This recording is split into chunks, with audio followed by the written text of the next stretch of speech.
Welcome back, and thank you for tuning into Midnight Affairs Tales. We appreciate every single one of you.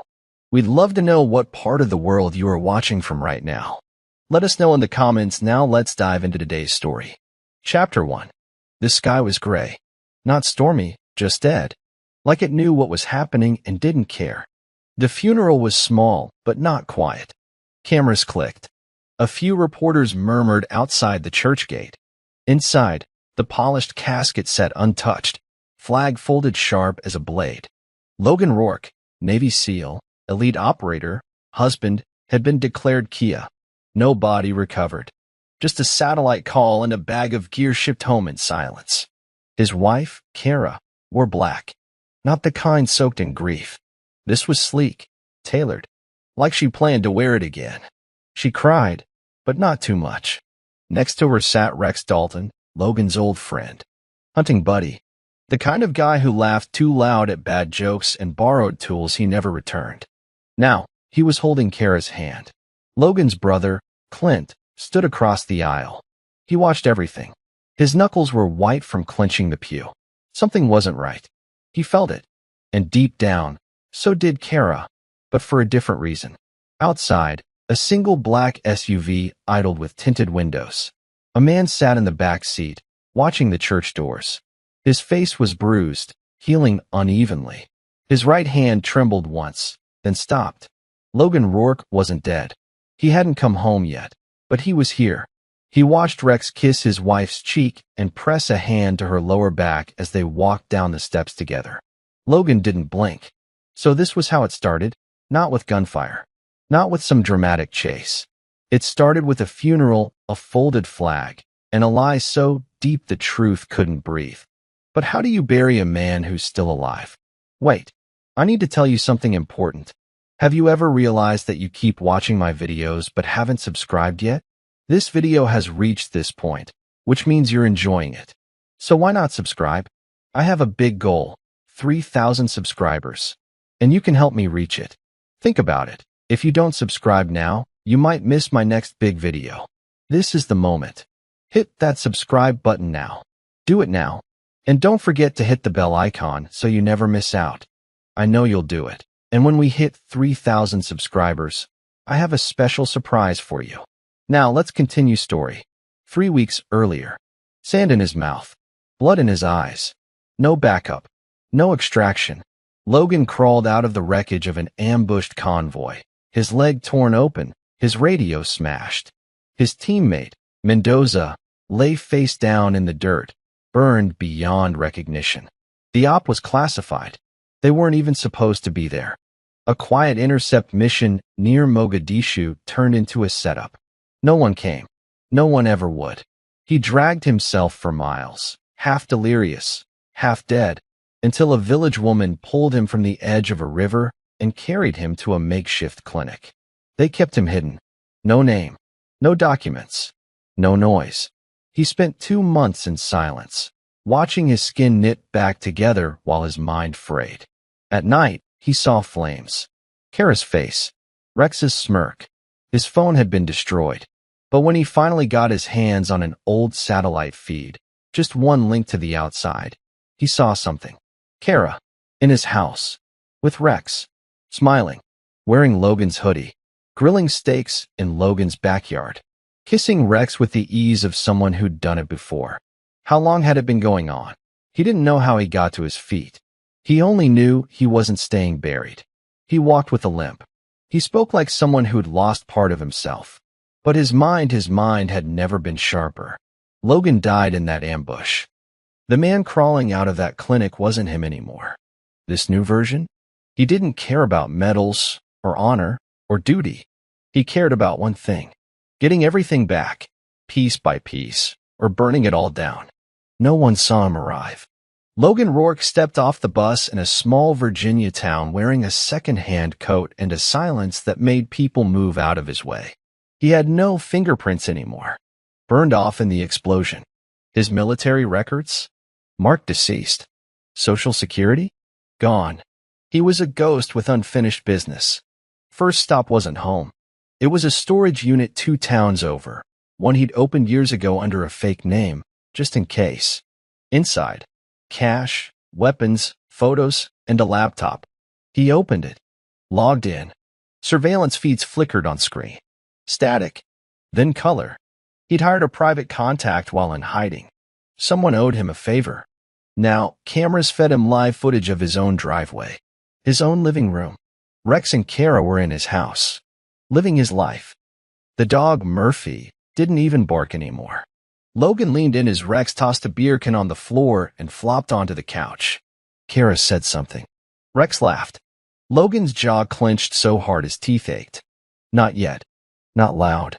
Not fast. He wouldn't kick the door in. He would wait. Watch. Let the truth ooze out from under the floorboards. This wasn't just a love affair. Something deeper was going on. Insurance policies. Bank statements. A private message from someone Logan didn't recognize, status confirmed. Funds pending. His death had value. And someone got paid for it. He closed the laptop. He didn't come back for closure. He came back for war. But the real question wasn't how Logan would strike. It was when. Logan stared at his reflection in the motel mirror. He didn't recognize the man staring back. The beard was thicker, hair longer. The scar across his temple hadn't fully faded. His eyes had changed most, cold now. Not empty, just focused. He pulled open a duffel bag and pulled out a driver's license with a new name, Cole Harding. Clean background, untraceable identity. Burned fingerprints didn't hurt. He adjusted his voice in the mirror. Name's Cole, he muttered. Freelancer. Quiet work. Doesn't ask questions. The lie rolled off smooth. Too smooth. He needed the mask. Not just for the world, for himself. Logan Rourke had been a soldier, a husband, a man who believed in right and wrong. Cole Harding was none of those things. Later that night, he went to a bar in a nearby town where no one knew him. Ordered a bourbon. Sat in the corner. Listened. The bartender flirted. He nodded, smiled, but kept his eyes scanning. That's when he heard Rex's name. A guy in a construction vest bragging about Dalton getting another fat contract from the city, probably 'cause he's got someone in his pocket. Logan leaned forward slightly. Rex wasn't just a cheater. He was dirty money. Connections. Greed. The bartender poured another round. You okay, mister? Logan looked her in the eye. I'm just getting started. Behind every liar is a truth they buried. And Logan was done being buried. How long could he wear this mask before something real cracked underneath? It had been 2 nights since he returned. Logan stood in the tree line across from his old house, watching. The porch lights were on. The kitchen windows spilled warmth across the lawn. Inside, Kara was laughing. The sound hit him like a punch. Not because it was joyful, but because it was real. She laughed like nothing was wrong. Like her husband hadn't been burned, betrayed, erased. Rex came up behind her, kissed her neck. She didn't flinch. Logan's fingers twitched. In his hand was a small, custom trigger device. A test. Nothing lethal, just a signal jammer for the house's Wi-Fi and security cams. He flipped the switch. Inside, the lights flickered. Kara paused, looked around. Rex muttered something and walked out to check the fuse box. Logan stayed still, silent. The door creaked open. Murphy, his dog, stepped onto the porch. The dog sniffed the air, ears up, body tense. Then he whined, took 2 cautious steps forward. Logan dropped to one knee and whispered, "It's me, buddy." Murphy stopped, whimpered louder, tailed wagged, slow at first, then fast. Logan almost stepped forward. Almost. But Rex's voice shattered the moment. "Murph, get back in here." The dog hesitated, then retreated. Logan's hand clenched tight around the trigger. Not yet. He could have ended it right there. 1 shot. 1 second. But this wasn't about speed. It was about impact. Kara and Rex needed to know what it felt like to lose sleep. To question shadows. To feel hunted. Just like he did. And the real trigger? It wasn't in his hand. It was inside him. What happens when the man you buried starts digging up your secrets? Clint Rourke hadn't cried at the funeral. Not in public, at least. He'd watched Kara fake her tears, had watched Rex touch her lower back like he owned her. Clint had gritted his teeth and kept quiet. That was Logan's wife. Logan's life. But something had never felt right. And tonight, that feeling roared back. He was home, alone, flipping through Logan's old deployment journal. He wasn't supposed to have it, but Logan had sent it before his last mission, with a note. If this makes it to you, I didn't. Clint had read it twice before, but tonight, he noticed a line he'd skipped. If anything happens to me, and Rex is near Kara, don't trust either of them. The words chilled him. He opened his laptop and started digging. Public records, business contracts, property records. Rex's name was tied to 2 LLCs he hadn't disclosed. One of them had cashed a life insurance claim within 14 days of Logan's death. That wasn't grief. That was a payday. His phone buzzed. No caller ID. He answered. Clint, the voice rasped. It's me. He froze. Who is this? The voice paused, then said, You know who? Logan. His voice broke. Don't speak. Just listen. I'm alive. And I need your help. Silence. Then, are you coming home? Logan's voice dropped. Home is gone. I'm not coming back to be a brother. I'm here to clean house. The line went dead. Clint stared at the screen. His brother was alive, and he was coming for blood. But how much did Clint owe him, and was he willing to pay it? Kara Dalton, she'd stopped using Rourke months ago, sat in the walk-in closet, staring at her reflection in the vanity mirror. Her hand hovered over a velvet box, the same one that had once held her wedding ring. Empty now. She hadn't cried in weeks. But tonight, something in her chest twisted. Not guilt. Guilt would mean she regretted it. This was something else. Fear. There were whispers. First, the power flicker. Then, Murphy acting weird. Now, the car alarm going off at 3 a.m. twice this week. Nothing missing, nothing broken. But something wasn't right. She looked over her shoulder. Rex was snoring in their bed, shirtless and drunk. Again. He'd been tense lately.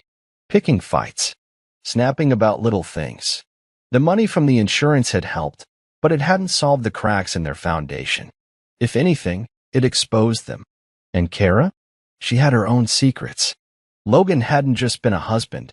He'd been a threat. A man too close to something dangerous. A classified operation she was never supposed to know about, except she had known. Because she helped Rex pass information. Helped Rex disappear Logan when things got complicated. At least, that was the plan. But now? She stood up, walked to the drawer under the sink, pulled out the burner phone she hadn't used in 6 months. No messages. Then, suddenly, a single new text blinked onto the screen. You lied to everyone, but I'm the one who died for it. She dropped the phone, stumbled back. Her pulse hammered in her ears. He couldn't be alive. He couldn't be back, right? But what if the biggest lie wasn't that Logan was dead? It was that Kara ever loved him at all. The wind was sharp that night, slicing across Logan's face as he lay prone on the ridge above Rex's new job site, a city-funded construction zone just outside town. From his vantage point, he could see the movement below, workers clearing rubble, trucks loaded with supplies, security posted at the fence. But Logan wasn't watching the crew. He was watching Rex. Dalton strutted through the half-lit lot like he owned it, barking orders, checking paperwork, sliding envelopes into unmarked pickups. Dirty deals. Side money. Off-the-books subcontractors. Logan clicked a small device. His drone, perched on a rusted metal beam above, zoomed in and captured everything. He spoke softly into his recorder. Rex Dalton, receiving unregistered delivery. 9:43 p.m. documenting for leverage. He wasn't going to kill Rex yet. He was going to ruin him first. Behind him, a crunch of gravel made him freeze. Footsteps. Light, cautious. He rolled silently, pistol drawn low, and aimed. Clint stood there. Hands up. Easy, Clint whispered. It's just me. Logan narrowed his eyes. You followed me? I waited. I knew you'd be watching him eventually. A long pause. Logan kept the gun raised. Say something only Logan would know. Clint didn't blink. 3rd grade. You broke Dad's truck window, and I took the blame. You gave me your Game Boy for a month. Slowly, Logan lowered the weapon. "You're the only person I trust," he said quietly. "Which means you're the only person I can't let get too close." Clint stepped beside him. "You're not alone in this." Logan looked back toward the site. "I am," he said. "I just haven't finished reminding everyone yet. Because once you start watching, you can't look away." Rex stood shirtless in the bathroom, staring at the jagged scar across his ribs, a reminder of a bar fight years ago that nearly killed him. He used to call it a badge, a warning. Now, it just itched. His phone buzzed. Unknown number. He almost ignored it. Then something made him answer. Silence. Then a voice he hadn't heard in 6 months. "I wonder if that scar still hurts." Rex's blood went cold. He looked around like someone might be watching. "Who is this?" "You know who." Click. Rex dropped the phone. It shattered on the tile. His breath came in short bursts. No. No. No. No. He walked out into the hallway, found Kara on the couch with a glass of wine. "You okay?" she asked, eyes narrowing. Rex couldn't lie. Not well. Just phone spam. Nothing. But his hands were shaking. That voice, Logan's voice, hadn't sounded broken or weak. It had sounded controlled. Calm. Like a lion waiting for the gate to open. Later that night, Rex sat alone on the porch, a pistol tucked into the waistband of his jeans. He scanned the trees, the shadows, the wind. He used to be confident. Brave. Now, every scar on his body felt like it had opened back up. Across town, Logan rewound the audio. Rex was cracking. Fast. Scar tissue wasn't just skin deep. It lived in the mind. In the guilt. In the panic when the past knocked on the door. Logan didn't need to show himself. He just needed them to remember. Because some scars don't heal. They whisper. They wait. They burn. Clint sat across from Logan in a dim diner outside city limits. Red vinyl booths. Flickering light. Grease-smudged windows. The kind of place no one asked questions. Logan had a laptop open between them. Footage from the construction site. Files, photos. Clint scrolled through them slowly, his fingers trembling. "This is bigger than just cheating," he muttered. "Rex is running illegal contracts through shell companies tied to Kara's name." Logan sipped his black coffee, eyes locked on the screen. And if she knows, she's part of it. If she doesn't, she's still dirty. Clint looked up. "So what now? You blow it wide open?" Logan shook his head. "No, we don't expose it." Clint frowned. "Then what?" "We use it." He pulled a flash drive from his coat and dropped it on the table. "This is leverage. Blackmail material. Threats. Control." Clint hesitated. "You sure you're not going too far?" Logan leaned forward, voice low. "They buried me. Lied over my grave. Took my house, my name, my dog. You don't come back from that and play fair." He slid the flash drive across the table. Time to squeeze them. Outside, rain started to fall. Logan looked out the window. Somewhere across town, Kara and Rex were laughing, living, sleeping easy. That was about to change. Because leverage wasn't just about power. It was about control. And Logan Rourke had nothing left to lose. Rex couldn't sleep. He hadn't slept right in days. He paced the hallway barefoot, glancing at every window, every shadow. Kara had started asking questions, but he shut her down fast. He couldn't let her know how far this thing had spiraled. The money was being traced. The contractors were asking too many questions. And now Logan's ghost was everywhere. The voice. The dog acting strange. A box of ashes mysteriously left on their front step last night with no return address. It was a pulse, a slow, steady reminder that something was coming. A beat that wouldn't stop. Rex grabbed a knife from the kitchen drawer. Not a gun. A blade felt personal. He walked out to the back porch. Stood there in the dark, wind howling through the trees. "Come on, then," he muttered. "I know you're out there." But no one came. He stood there for 15 minutes before going back inside. What he didn't see was the note left tucked inside the mailbox. 5 words. Blocky handwriting. "I never liked knives anyway." Across town, Logan watched from a car parked under the bridge. He didn't need to strike yet. He just needed them to feel it. The pulse. The waiting. The fear. Because the real punishment wasn't in the blow. It was in the build-up before it hit. The plan had moved fast. Logan tapped into Rex's office server using a relay laptop and a wireless antenna from the rooftop of an abandoned building. He was stealing everything: emails, financial records, confidential calls. And in between code lines and data spikes, he paused. He looked at the live camera feed of himself. Unrecognizable. Not just in face and spirit. This was no longer revenge. It was transformation. And maybe, you watching this right now, you feel something too. Yeah, I'm talking to you. You watching this video from your phone or late at night with the volume low. Which city are you in? No, really, say it in your head right now. Because someone like Logan could be walking your streets, blending in, watching, waiting. And maybe the next time your lights flicker, or your signal drops, or your camera glitches for no reason. Maybe it's not just tech issues. Maybe it's someone reminding you that the past never stays buried. Back in the feed, Logan cracked another layer of the server and froze. One file, hidden deep, labeled L. Rourke Priority. He opened it. A video, surveillance footage, of him, alive, after he was declared dead. He slammed the laptop shut, breathing hard. They knew, he whispered. They knew I lived. His hands shook. This wasn't just betrayal. It was planned. And if that file existed, who else was in on it? Kara's phone buzzed. Unknown number. She frowned, thumb hovering. Answered. Hello. Static. Then a voice. Calm. Too calm. Did you tell Rex what you did to make sure I wouldn't come home? Her breath caught in her throat. Who is this? You know. The line cut. Kara stood frozen in her kitchen, the hum of the fridge suddenly deafening. Her hand trembled as she set the phone down. She didn't speak for almost a minute. Then she moved. Fast.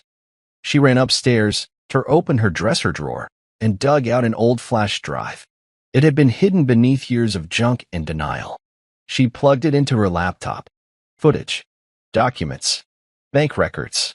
A call log. One voice note.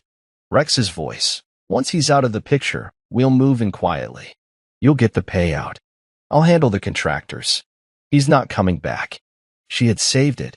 For leverage. Just in case. But now? Now she felt it closing in.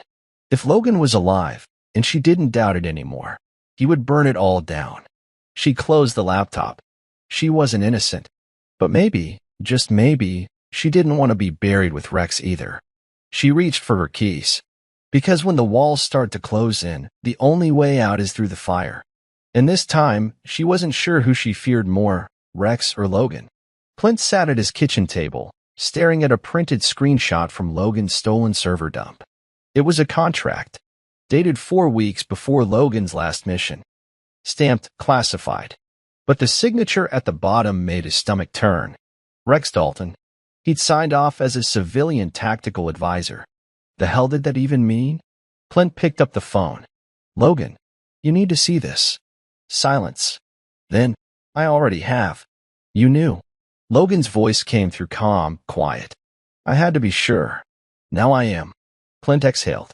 This isn't just betrayal. It's treason. No, Logan said. It's murder in slow motion. And it's time to stop waiting. Later that night, Logan stood outside the old warehouse district, Rex's second base of operations. From the shadows, he watched men load unmarked crates into trucks. Gun parts. Tech equipment that shouldn't be there. He turned to Clint. He's arming someone. Maybe a buyer overseas. This isn't just local corruption. It's international. You gonna stop it? Logan nodded once. We're not reporting him. We're not calling some agency. Clint stiffened. Then what are we doing? We collapse it all. He handed Clint a camera. Get proof. I'll do the rest. Logan, this is war. Logan looked him dead in the eye. No, this is justice. And behind his calm tone, something was unraveling. Not rage. Not grief. Just the cold clarity of a man who knew exactly what needed to be destroyed, brick by brick. The spark didn't come from an explosion. It came from a single leak. At 3:14 a.m., the footage Logan had compiled of Rex's contracts, offshore accounts, and arms dealings hit the inbox of a quiet federal investigator named Nico Vance. Nico was old school, former Army intel, and he knew a red flag when he saw one. He opened the files, watched, read, cross-referenced. Then he saw the name, Logan Rourke, declared deceased. File closed. He sat back in his chair, silent. Son of a bitch. By 4 a.m., 3 other agents had been looped in. Quietly. Off the books. They weren't ready to act yet, but the spark had lit the fuse. Meanwhile, Kara sat in her car at the edge of town, staring at a safe house she hadn't seen in years. The one Rex used during side work. She reached for her phone. She didn't call Rex. She texted Logan. One word. Talk. No response. Not yet. But he saw it, and he let her wait. Because some flames don't need gasoline. Just oxygen.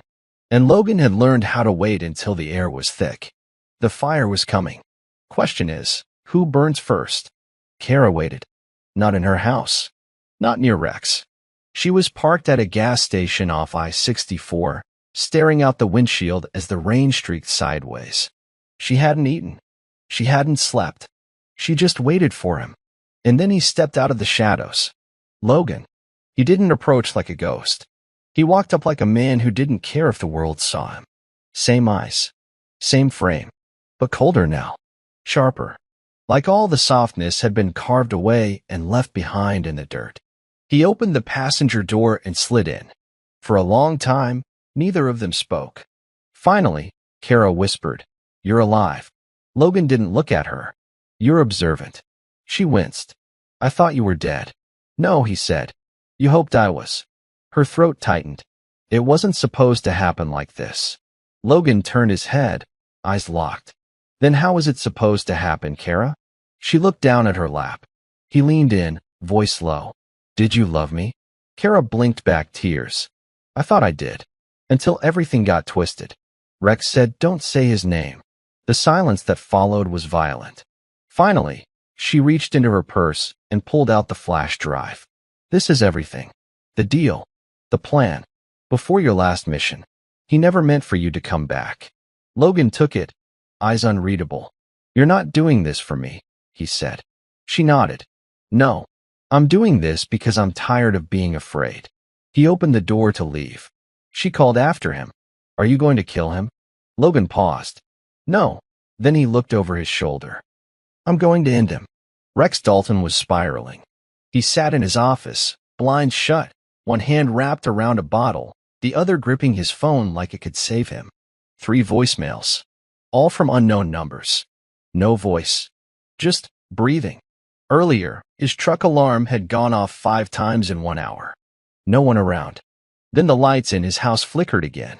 For 10 minutes straight. Now, someone had leaked a photo of him with Kara at a federal contractor gala, dated just 2 weeks after Logan's funeral. Online blogs were already calling it suspicious. The noise was everywhere. Pounding. Pushing. Whispers. He stood and threw the bottle across the room, shattering it against the wall. The walls felt like they were closing in. He stormed into the garage and ripped open a toolbox, grabbed the pistol he always kept hidden under the bottom drawer. Then he walked out back. Yard silent. Trees still. No movement. But something was out there. He could feel it. He shouted, "Come on then.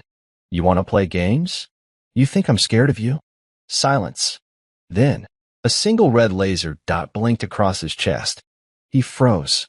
His eyes darted trees, windows, rooftops. Then the dot vanished. He was shaking now. Inside his house, his phone buzzed again. New message. No number. Just 4 words. "You're making too much noise." Rex dropped to his knees in the grass. He wasn't scared of Logan. He was scared of what Logan had become. Because noise wasn't just sound. It was pressure. Panic. Collapse. And Logan was making sure Rex heard every second of it. The package arrived at dawn. Plain cardboard. No return address. Left on Rex and Kara's porch. Inside, a black box. Kara opened it with shaking hands. She gasped. A bullet. 1 single round. Scratched and dulled. Under it, a folded note in Logan's handwriting. "This was the one that didn't kill me." Rex walked in behind her. Saw the bullet. Read the note. His jaw clenched. This is getting out of control. Kara turned on him, furious. It's been out of control since the second you dragged me into this. You dragged yourself in. No, she shouted. I was stupid. Scared. But I didn't sign the damn kill order. Rex's voice dropped. You think that matters now? You think he's going to make that distinction? Kara backed away. You were supposed to scare him off the mission. That's what you promised. Not this. I didn't know the strike team would fail. He survived, Rex. He's alive. And he's smarter than both of us. They stared at each other in thick silence. Then Kara whispered, he's not going to just kill us. He's going to unmake us. Rex looked down at the bullet. A single object. A reminder. A promise. And suddenly Rex realized something terrifying. Logan wasn't just hunting them. He was teaching them what it felt like to wait for death. Nico Vance leaned back in his chair, reading the third decrypted document Logan had sent him. He didn't like the game, but he respected the player. This wasn't just a seal gone rogue. This was something deeper. Strategic. Surgical. Logan had compiled a file so tight, it was hard to ignore. But there was a problem. The deeper Nico dug, the more red flags he found. Inside his own agency. Someone high up had marked Logan deceased before the body count was confirmed. And not just that, his name had been flagged in a side program Nico wasn't even supposed to have access to. Project Perseus. No explanation. No clear origin. Just names. Crossed out. And now Logan's name had been uncrossed. He clicked the earpiece. Agent Locke. Need you on this. Quiet. No paper trail. Locke's voice came through. You think he's dangerous? No, Nico said. I think he's the only one telling the truth. Across town, Logan sat in the back of an old Jeep, watching traffic roll by. He was listening to Rex's tap phone call. We need to disappear for a while, Rex was saying. Go somewhere no one can find us. You think he won't follow? Kara snapped. I think we're running out of options. Logan smirked. Running was good. It meant they were scared. He pulled out a new phone and typed one line. Every signal leaves a trail. He hit send. And waited. Because sometimes you don't need to chase people. You just need to make sure they never stop looking over their shoulder. Clint hadn't slept in 36 hours. He was riding shotgun in Logan's Jeep, maps and marked up files scattered across his lap. You sure about this one? He asked, pointing to a circled warehouse on the edge of Norfolk. Logan nodded. They're moving the money offshore tonight. Last load. If we intercept that truck, we have everything. Clint rubbed his eyes. You're operating like a machine. I'm surviving, Logan said. No, Clint snapped. You're sinking. Logan glanced at him, cold. This isn't a therapy ride. Clint's voice dropped. You ever stop to think what happens when this is over? Logan didn't answer. Because he didn't have an after. That was the part nobody got. People like him weren't built for clean endings. They reached the warehouse just past midnight. Logan watched the security patterns, timed the rotations, then slipped in through the side gate like he'd done it 100 times. Clint followed, breathing hard, nerves on edge. Inside, crates were stacked and tagged. Electronics, weapons, cash, encrypted drives. Logan snapped pictures. Took one drive. Left everything else. This wasn't about stealing. This was about truth. Evidence.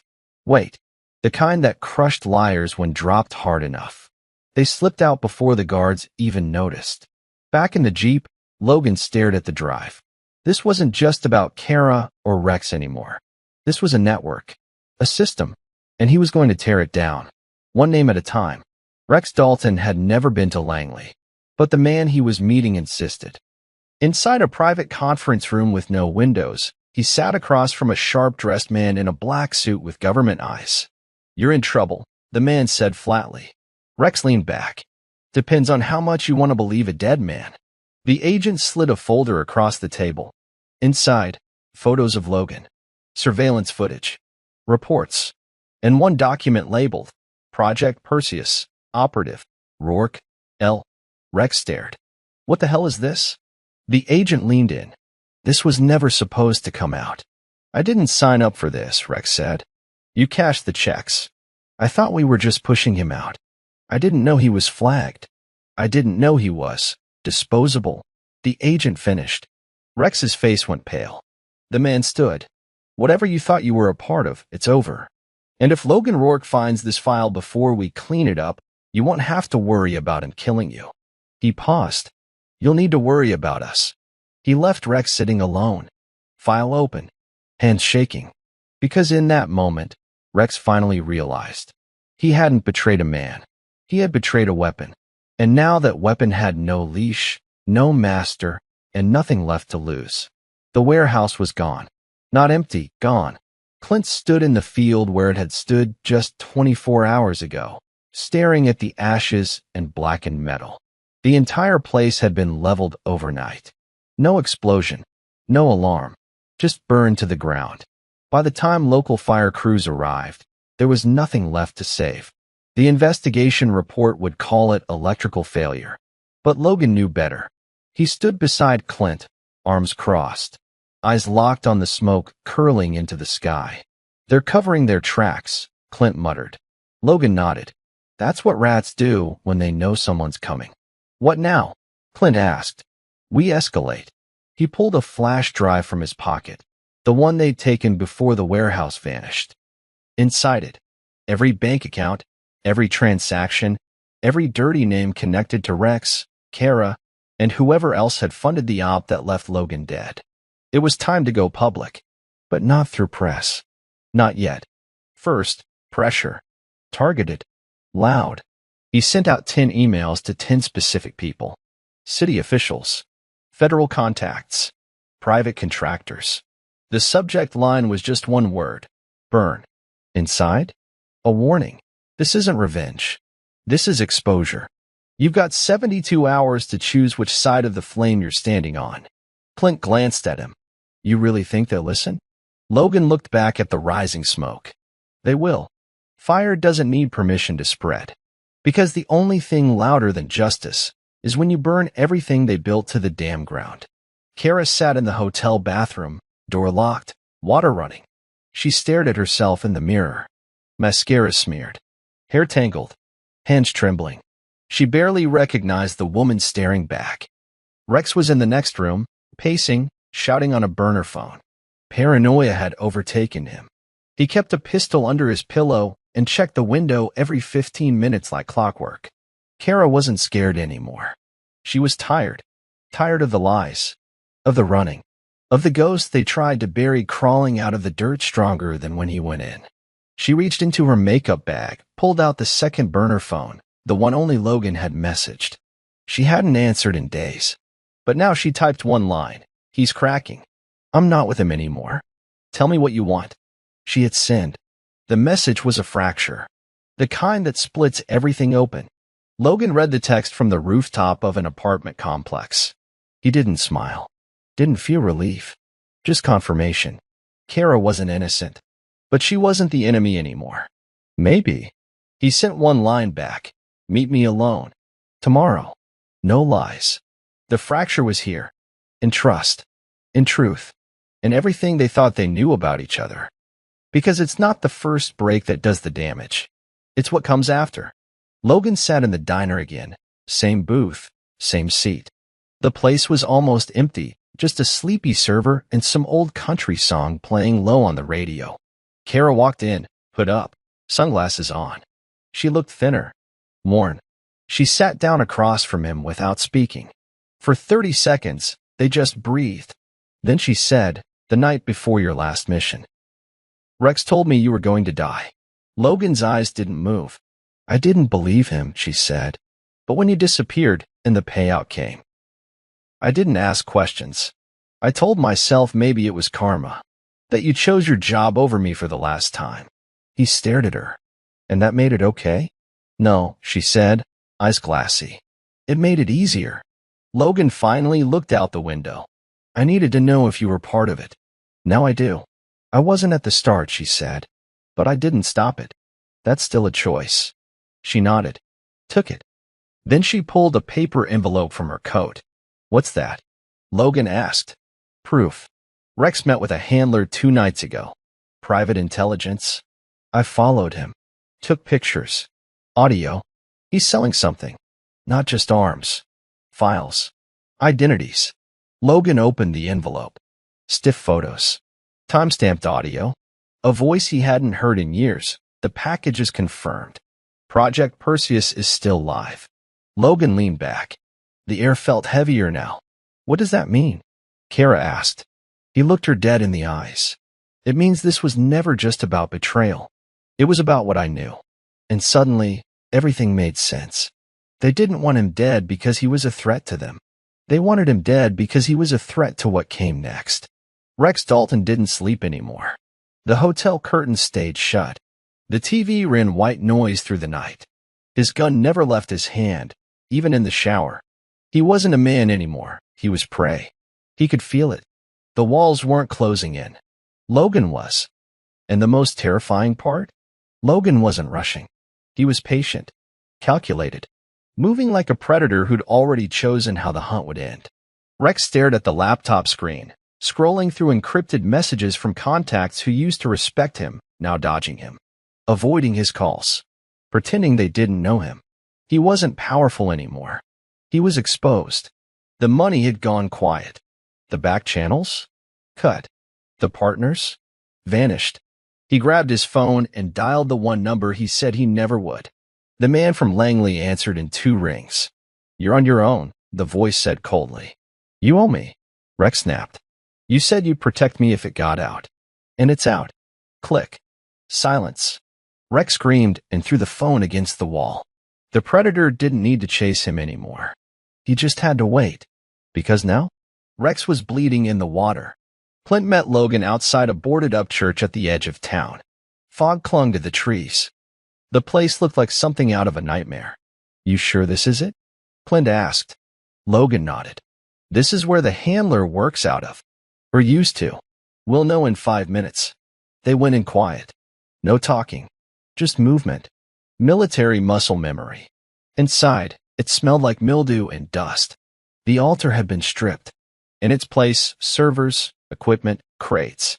Clint moved to the corner and froze. Logan, look at this. A wall full of printed photos. Black and white. Dozens of them. All Logan. Everywhere. Training. Missions. One of them with Kara at their wedding. What the hell? Clint whispered. This wasn't just surveillance, Logan said. This was tracking. He opened a box on a nearby table, flash drives, notebooks, field reports.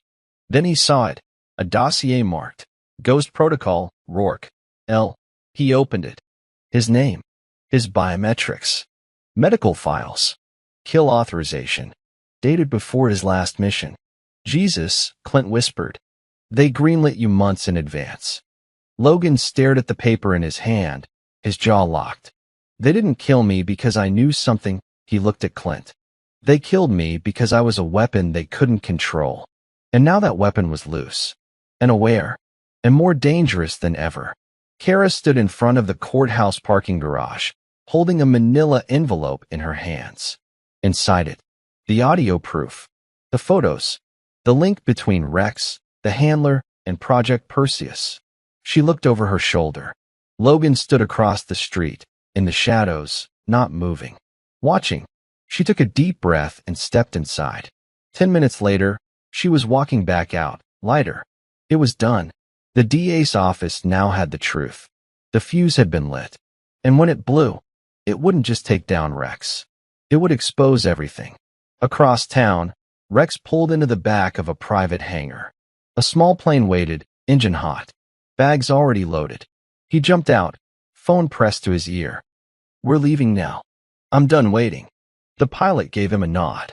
They were just about to board when a sound echoed across the tarmac. Click. The hangar doors slammed shut. Then the lights cut. Total darkness. And a voice from the speaker system filled the air, slow, steady, surgical. Leaving so soon, Rex? He spun around, gun up, hard hammering. Where are you? The voice didn't answer. Instead, a countdown started.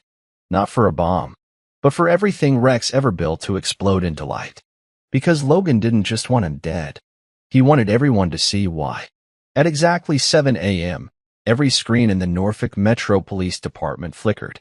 Phones, monitors, tablets, all glitched for a moment. then displayed the same image. Logan Rourke. Alive. Speaking directly to camera. This is not a threat, he began.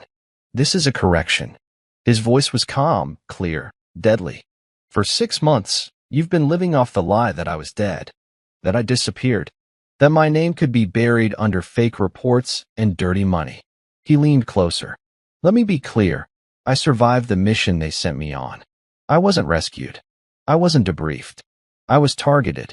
He uploaded a package, documents, videos, voice memos, signed government approvals for Black Ops.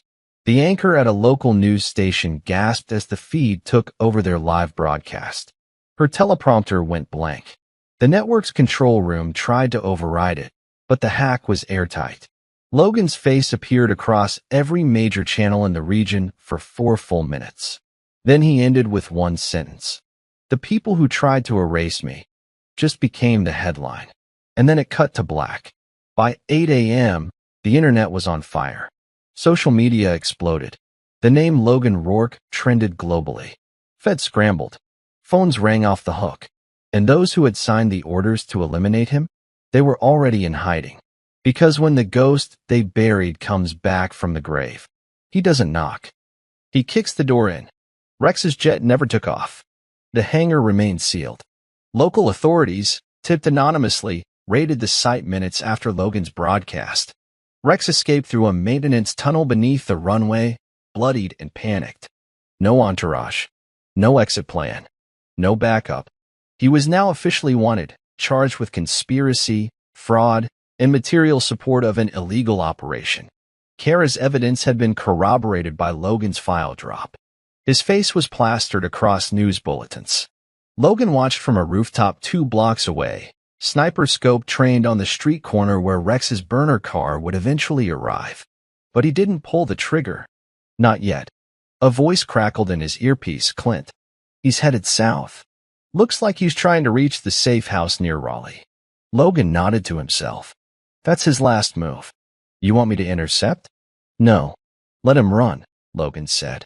We're done chasing. Logan lowered the scope and packed up his rifle. Next time he sees me, he added, it'll be the last thing he sees. Because now that the world knew the truth, there was only one thing left to do. End it. The sun was setting when Logan arrived at the safe house. He didn't sneak in. He walked right through the front door. Rex was inside, pacing, pistol in hand. He turned fast, wide eyes, panicked breath. You how the hell? Logan shut the door behind him. Locked it. No words. Just silence. I didn't have a choice. Rex barked. They told me you were going to leak intel. That you were unstable. They said you had to be pulled from the program. Logan kept walking toward him, step by step.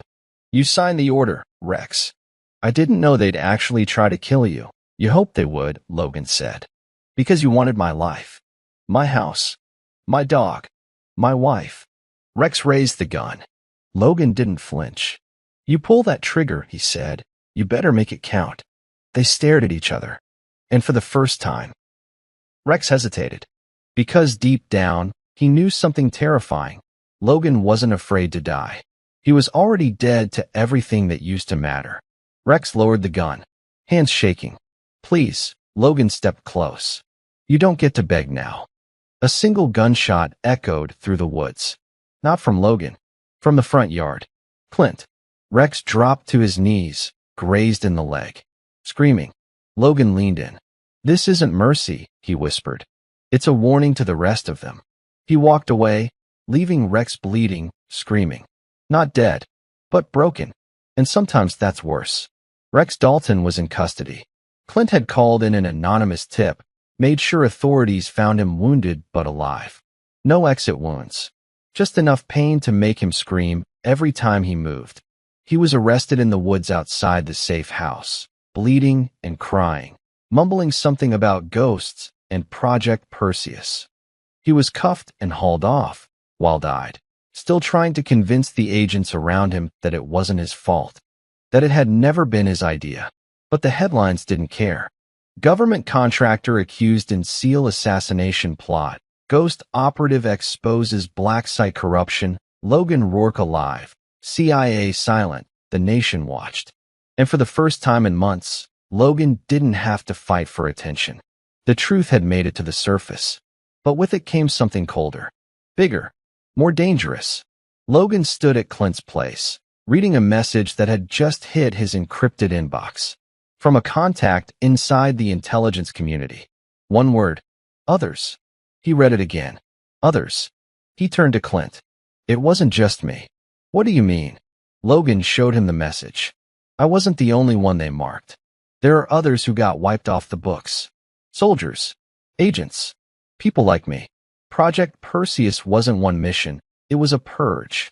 Clint's face went pale. And they're still out there? Logan nodded once. Unless they're already dead. He opened a second message attached below. A list. 8 names. 3 were crossed out. 5 remained.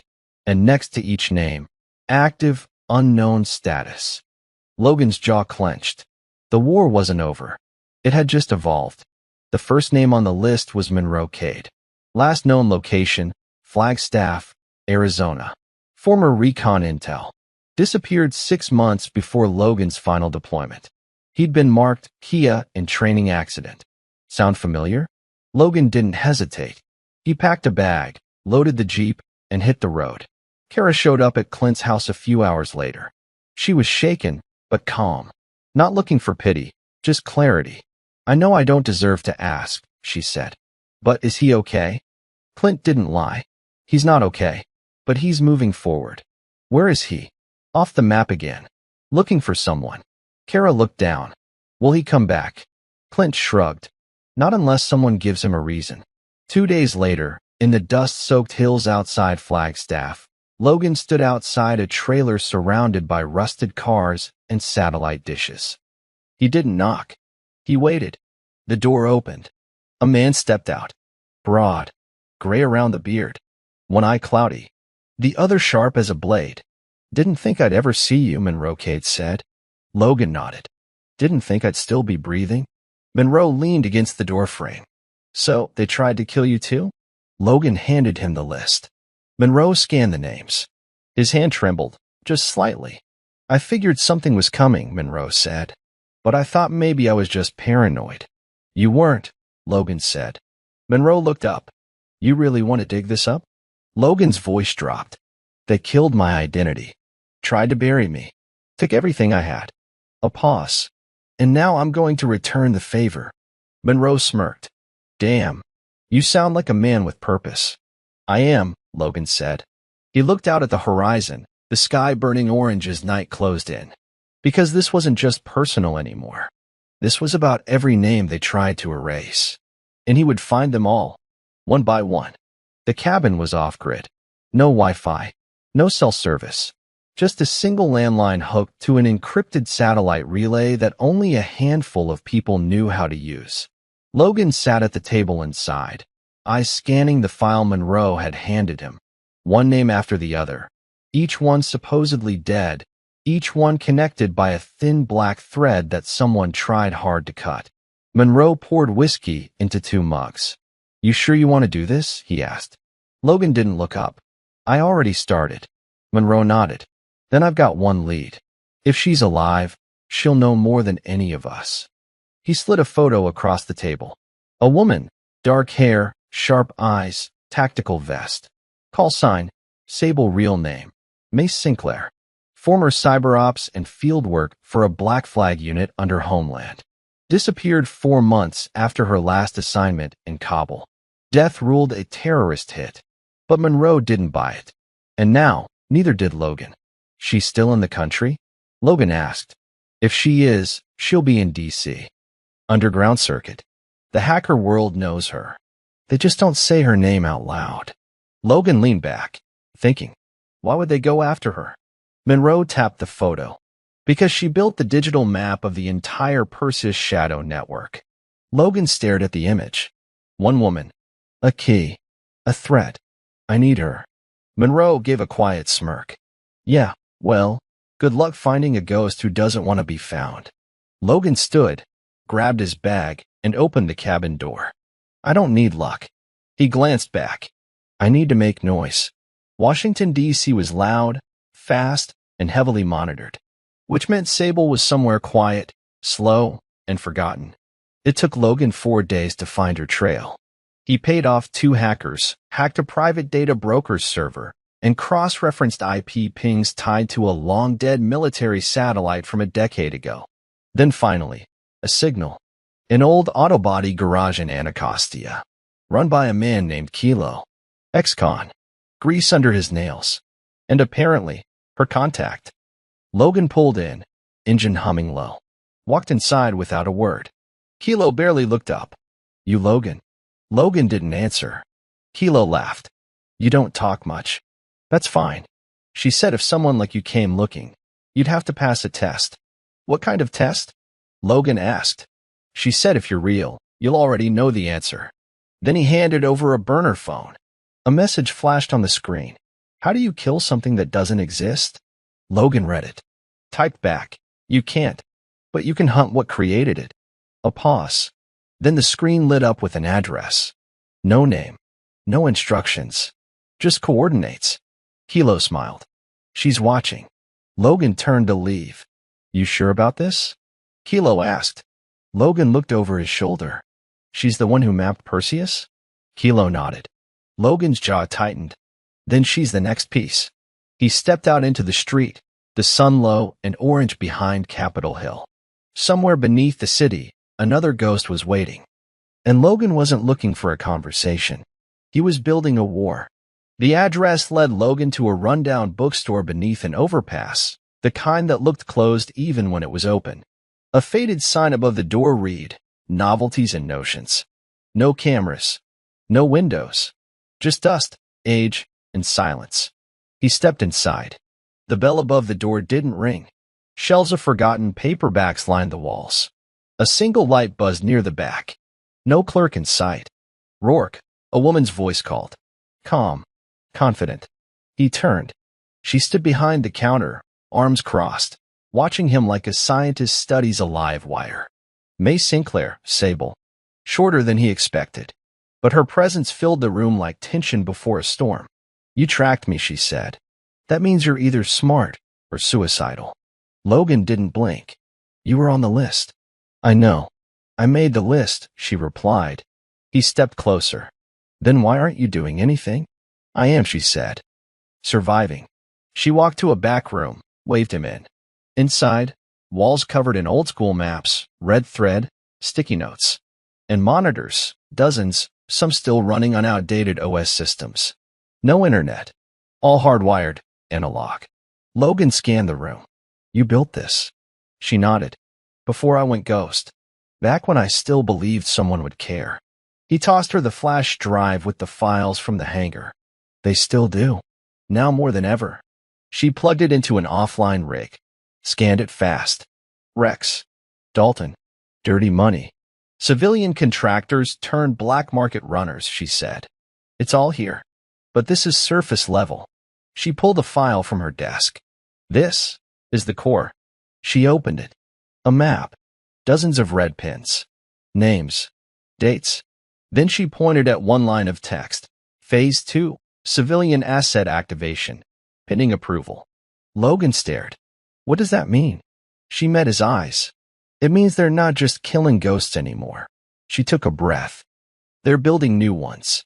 Logan sat across from Sable in the back room, the software of her old machines pulsing like a heartbeat. She laid it out, clear, brutal, and simple. Project Perseus wasn't just about eliminating rogue assets. It was about control. "They've been recruiting off the grid," she explained. "Discharged soldiers. Hackers. Burned agents. People with no family, no footprint. They train them, test them, then erase them. Turn them into what?" Logan asked. She looked him dead in the eye. "Into you." He didn't flinch. But something inside him shifted. "How many?" "At least 24 active," she said. 10 more in pipeline. They've got handlers. Missions. And no idea they're part of something this big." Logan's voice dropped. "And they'll never question it until it's too late." Sable nodded. He looked over the blueprint on her screen. Code names. Missions. Places. Then he saw one marked Phase 2 OPECOV. A date stamped beside it. 72 hours from now. What's Echo V? He asked. She hesitated. You're not going to like the answer. Try me. She opened a folder. Inside, photos of a storage facility in Virginia. Military contracts. Civilian cargo marked sensitive tactical, restricted access. And one name on the manifest, Clint Rourke. Logan's blood ran cold. They're using my brother? Sable spoke low.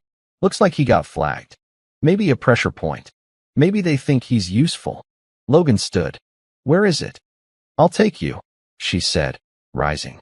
Logan paused. Why help me? She grabbed her coat. Because if we don't stop Echo V, your brother dies. She looked back at him. And if we do stop it, we finally break the machine. It was just past midnight when Logan and Sable parked a quarter-mile from the target site. An isolated logistics hub posing as a cold storage facility. On the surface, shipments, inventory, routine deliveries. But underground? Echo V. Sable handed Logan a comms earpiece. Motion sensors are low-end. It's the thermal cams you'll need to avoid. I'll kill the grid when you're 30 seconds in. Logan nodded, already focused. Black jacket, Kevlar vest, silenced pistol, combat boots silent on gravel. He hadn't slept in 36 hours. Didn't matter. Adrenaline had replaced rest. Focus replaced fear. Because Clint wasn't just family. He was the last part of Logan that hadn't been stained by this entire war. He moved fast, cutting the fence with bolt cutters, rolling beneath the security beams. At the back loading dock, he placed a charge, then whispered into his mic, on your mark. Sable's voice crackled in. 3, 2, 1. Power's out. He moved. Boom, controlled breach. The steel door buckled inward, smoke hissing out. Inside, everything was black. Logan switched to thermal goggles. Room full of boxes, crates, servers, and 2 armed guards stumbling in confusion. 2 shots. 2 bodies dropped. He pushed forward. Downstairs. Deeper. Until he found it. A reinforced chamber, ID locked. He placed another charge. Clint had 11 minutes. Maybe less. Boom. Door blew open, and there he was. Clint, strapped to a chair, fur in his arm, eyes barely open. Logan ran in, dropped to his knees. Clint. Hey, stay with me. Clint blinked. Knew you'd come. Logan cut the restraints fast. Ripped the 4-line. Sable's voice came over the mic. Logan, they're moving. 2 vehicles en route. You've got company. Big company. He lifted Clint onto his shoulders. Then we make our exit loud. Because this wasn't just a breach. This was war inside their walls. Sable tapped away at the portable rig set up inside the back of her van, parked a quarter-mile from the site. She wasn't just Logan's eyes anymore. She was the hammer. Got movement, she said into the mic. 3 SUVs. Unmarked. No plates. They're not here to negotiate. Inside the compound, Logan moved with purpose, Clint over his shoulder, pistol in hand. Every hallway felt like a trap. Every door, a ticking clock. Which exit? He asked. East loading bay. Fastest line to the tree line. I've got the grid hacked. But I can't hold them forever. Logan turned a corner. 2 guards in full tactical gear spotted him. Gunfire exploded. He ducked behind a steel crate, set Clint down gently, returned fire. 2 sharp pops, both guards dropped. He dragged Clint through the exit corridor, every muscle burning. Outside, floodlights flickered. Sable's doing. The world flashed between light and dark. Confusion worked in their favor. Then came the chopper. Black. Silent. Hovering above. Sable cursed. That wasn't in the flight logs. Options. Logan grunted. Option A. Die. Option B. Run. Option C. Make your own option. Logan smirked through the chaos. See it is. He set Clint against the sidewall and pulled a magnetic charge from his vest. He aimed high, locked it onto a fuel tank mounted next to a power generator. Sable saw what he was doing through a hacked surveillance cam. Oh, you're going loud. Logan clicked the trigger. Light it up, he whispered. Boom. A wall of fire erupted as the tank detonated, blinding light swallowing the sky. Sable floored the van as Logan ran through smoke with Clint, bullets chewing the air behind him. She pulled up just as he hit the treeline. Back doors flew open. Logan tossed Clint in, dove in after him. Tires screamed. They were out. Not safe. Not yet. But breathing. Sable glanced at Logan in the rearview mirror. "You're insane," she said. Logan wiped blood from his face. "No. I'm awake." The safe house was nothing more than a broken-down barn outside Richmond. No cameras. No satellites. Just time. Clint lay on a cot, weak but stable. For in his arm, stitched up and sedated. Sable monitored his vitals, lips pressed into a tight line. Logan paced outside in the cold, jaw tight, rage building behind his calm. This wasn't about messages anymore. Not about warnings. Not about watching them sweat. This was about ending it. He lit the match. But now he needed fuel. Sable stepped out of the barn, her voice low. "He's stable for now." But they pumped him full of a stimulant cocktail, experimental. I don't know what they were trying to turn him into, but it wasn't human. Logan didn't answer. She reached into her jacket and handed him a drive. "Here. This is the location of the central relay where they move all their black data. If you kill that hub, everything goes public. Every file. Every off-the-books op Perseus dies in one hit." He took it. "What's the risk?" Sable gave a bitter smile. "Everything." He nodded. There was no debate. He turned to go. "Logan," she called. "If you do this, there's no coming back." He looked at her, eyes flat. There was never any back. He walked toward the Jeep, the wind slicing across the empty land. Because sometimes the only way to fix something broken is to take the whole damn structure down. The facility was hidden beneath a military testing ground in West Virginia. Technically decommissioned. Officially off books. No public records. No paper trail. But Sable had cracked it. They called it Mother. The core of the Perseus network. A buried server farm protected by facial recognition, biometric locks, and armed teams trained to kill without question. Logan stood at the edge of the woods, watching guards patrol the fence line.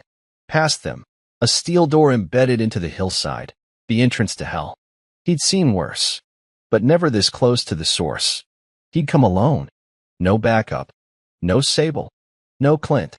Just rage, purpose, and silence. He cut the fence, slid through shadows like smoke. One guard spotted him, barely had time to raise a hand before Logan dropped him with a clean shot to the throat. 2 more steps, and he was at the hatch. He placed a coded key Sable had given him, stolen from a black market broker who'd lost 3 fingers in the deal. The lock clicked. He entered. And the cold hit him instantly. This wasn't a base. It was a tomb, rows of glowing blue servers pulsing like heartbeats, silent men moving through the dark in masks and black uniforms. He didn't stop to study. He moved like death. Every step had purpose. Every shot, a message. He reached the mainframe, plugged in Sable's device. It took 10 seconds. In that time, Logan killed 5 more men. The upload began. 73%. More guards approaching. 86%. Gunfire. Pain. His shoulder. Bleeding. He didn't flinch. 100%. The lights across the network died. Then rebooted. Every screen flashed one word. Declassified. The files were live. Worldwide. The world reacted in waves. First confusion. Then denial. Then fire. Files spread like wildfire. Reddit threads, Twitter chains, encrypted sites. Names. Operations. False deaths. Ghosts returned to life by data and proof. Every dirty op. Every hidden murder. Exposed. A live feed played from one of the security cams Logan had spliced into during his breach. It showed the main server room. Blood on the floor, bullet holes in the steel. A man dragging himself toward the exit with fire in his eyes. Logan. Bleeding. Breathing. Alive. Sable watched from a remote terminal in D.C., her hands shaking. He did it. Across the country, families of men who were told their sons were dead suddenly had names. Faces. Answers. And within the government? Panic. People resigned overnight. Others went silent. Some ran. The name Logan Rourke was no longer a ghost in a file. He was proof. Back in the woods, Logan made it 50 yards from the facility before collapsing near a stream. He stared up at the trees. The sky between the branches was wide and endless. He smiled, just a little. Then everything went black. News anchors couldn't keep up. Every hour, more files from Project Perseus leaked into the public domain. Hundreds of operations. Disavowed agents. Civilian surveillance programs that weren't supposed to exist. The U.S. government scrambled to issue statements, most of them carefully worded half-denials, drowning in legalese. But the people weren't buying it. Across the country, protests erupted, not over politics, but over the truth. Because Logan Rourke didn't just expose a black program. He exposed a blueprint for how people in power erase the ones they can't control. And the public saw it for what it was. A warning. Clint woke up 3 days later in the safe house. His brother was gone. Sable sat at the table, coffee in hand, staring at a laptop screen, looping the final footage of Logan limping out of the server facility. He made it, Clint whispered. Yeah, Sable said softly. But no one's seen him since. Clint looked out the window, jaw set. He's out there. He's bleeding, she said. He's not done, he replied. Sable slid a drive across the table. This has the rest of the list. Every name.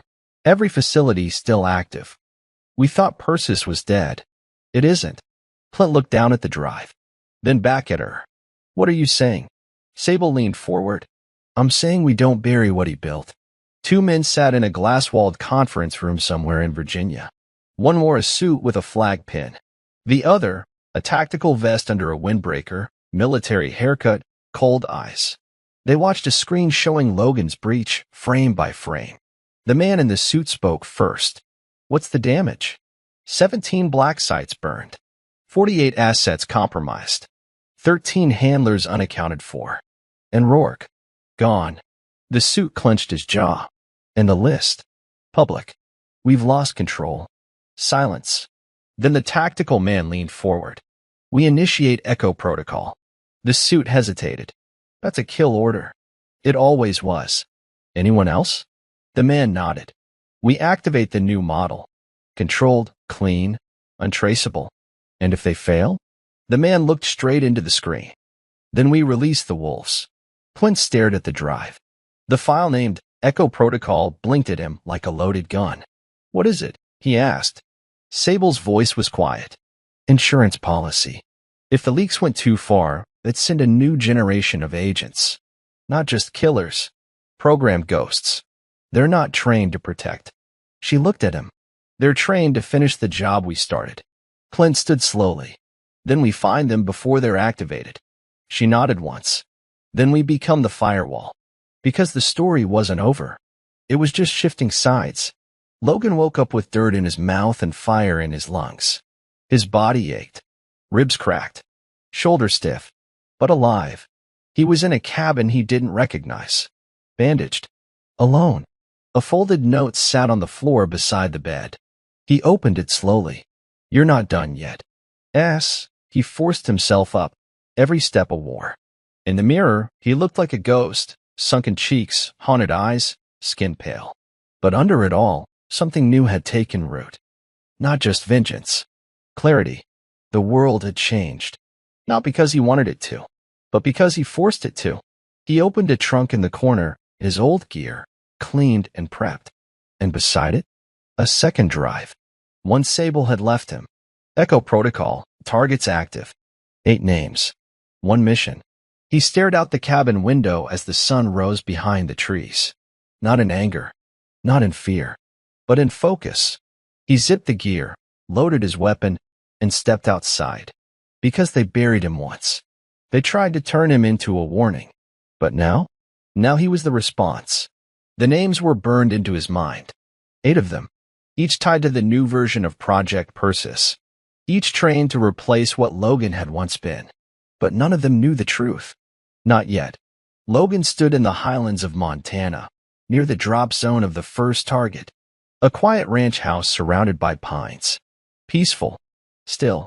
A lie dressed in countryside. He waited. Watched. Then moved. Inside, he didn't find a killer waiting to ambush him. He found a kid, no older than 23. Tired eyes. Dog tags with a name that wasn't real. Logan recognized the look. He'd worn it once himself. He didn't draw his weapon. Instead, he set the file down on the table between them. Photos. Documents. Proof. This is who trained you, Logan said. This is what they're using you for. The kid stared, silent, then whispered, "Why are you showing me this?" Logan's voice was low, steady, human. Because you still have time to choose who you are. That was 3 months ago. Since then, 5 of the 8 disappeared. Off-grid. Ghosted on purpose. Not running. Rebelling. Clint and Sable built a private network, one the government couldn't touch. A firewall for the ones who'd seen too much to ever sleep again. They didn't recruit. They awakened. Logan moved between them, unseen. Training some. Warning others. Exposing hidden ops and quiet drops, burning the rest before they ever reached ignition. He no longer needed revenge. He'd become something else entirely. Not a name.